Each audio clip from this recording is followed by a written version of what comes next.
On July 16, 1945, the world witnessed a sunrise unlike any other. A sun born not in the sky, but in the desert sands of New Mexico. In total secrecy, thousands of scientists and workers labored under the Manhattan Project. Their mission? Build a weapon so powerful it could end the war, or end humanity. At 8:15 a.m., August 6, 1945, the sky above Hiroshima ignited.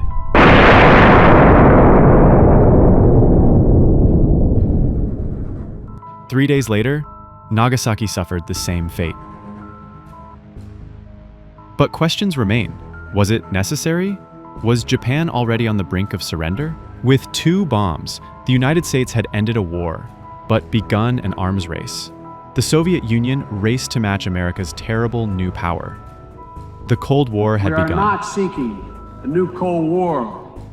The Cold War did end, but now we are living through a new edition of the Cold War.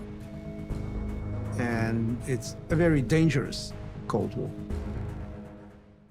With Japan defeated, the United States stood alone as the world's nuclear power. But the Soviet Union was watching.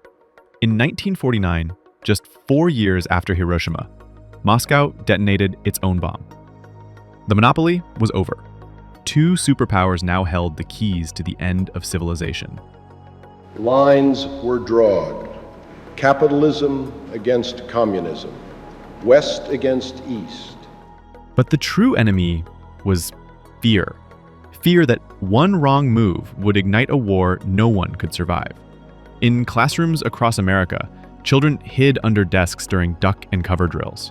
In the Soviet Union, entire cities prepared for nuclear fire. The age of suspicion had begun. The Cold War was not a quiet standoff. Berlin was divided, families torn in half by concrete and barbed wire. In Korea, armies clashed in the first hot war of the nuclear age.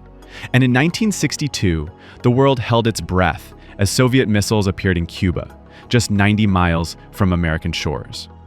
For 13 days, the planet lived on the edge of annihilation. One wrong order, one misread signal, and the world could have ended in fire.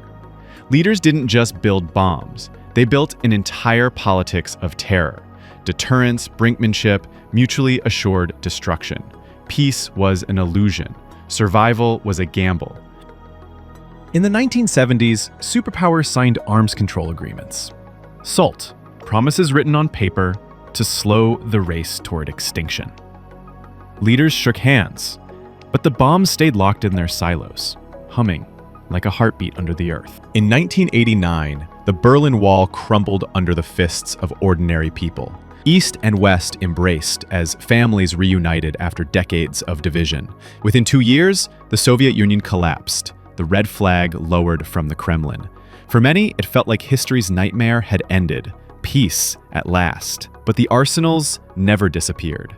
Thousands of nuclear warheads remained, hidden in missile fields and submarines, each one a ghost of the Cold War, waiting in silence. Vladimir Putin cannot be understood without reference to the Cold War. His worldview is a product of the way in which the Soviet Union collapsed in the late 80s and early 90s. The 1990s were supposed to be a new world order. America stood alone as a superpower. NATO expanded eastward, while Russia, wounded and weakened, watched in silence. For a moment, it seemed nuclear weapons had lost their purpose.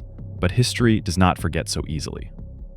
The 2000s brought new wars in the Middle East, terrorism, and shifting alliances. But in Moscow, Vladimir Putin rose to power. He saw the fall of the Soviet Union not as liberation, but as humiliation, and he was determined to restore Russian strength at any cost.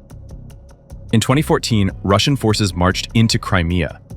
The map of Europe began to change again. In 2022, tanks crossed the border into Ukraine, and the world was dragged back into history's shadow. Once more, nuclear threats filled the airwaves. Moscow reminded the world that its missiles were ready as NATO rushed to Ukraine's defense. The same phrases of the 20th century returned. The Cold War logic, thought buried with the Soviet Union, was alive again. From Hiroshima's ruins to the missile silos of the Cold War to the burning cities of Ukraine, the story is a warning etched in fire. Nuclear weapons did not end war. They froze it, distorted it, and now they threaten to ignite it once more. The Cold War was never truly over. It was only sleeping. And in our time, it awakens again.